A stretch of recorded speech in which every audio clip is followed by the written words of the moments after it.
What do they think about the news footage thing? You thought that was pretty good? Yeah, yes, I like it. Okay, so what are we doing? Did we get the footage you wanted here, Gary? Yeah. Got lots of disaster stuff. That's our job there with the blue tarp tree, great truck.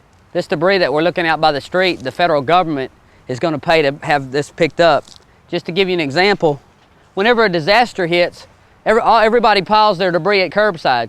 The reason for this is that FEMA sends the state money. They will subsidize the state for the pickup of that debris.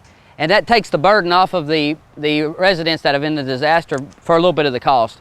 You know, you might clean the yard out and it costs $10,000, but if you had to haul all the debris to the dump, it could cost another $5,000. So the government will come in and say, yeah, look, just get everything to the street and we're going to make 3 sweeps and we're going to haul everything out for y'all guys, and that we're going to cover the cost of that. So that's why you see everybody piling this stuff to the curbside. We're looking at a snapped off pine tree right here.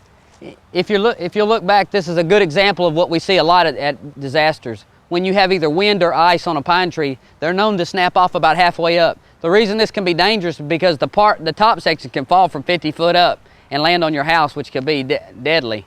A lot of times when we talk to people about this, we think of it in ice storms a lot. We see this, where the top of a pine tree will get so much ice on it because it's an evergreen.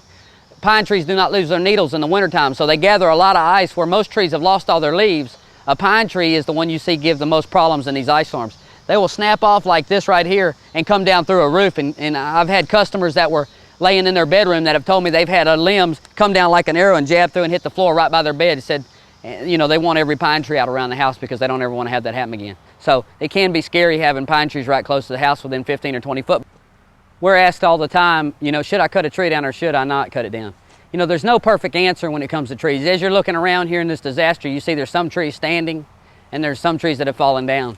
You know, we come in and try to make an assessment based on the leaning of the tree, the type of tree, the height of the tree, the diameter of the tree, the ground conditions, the health of the tree. We use all these factors to decide if we think the tree should come down. Then we just make an educated guess. You know, it's not logical to cut every tree down and be paranoid.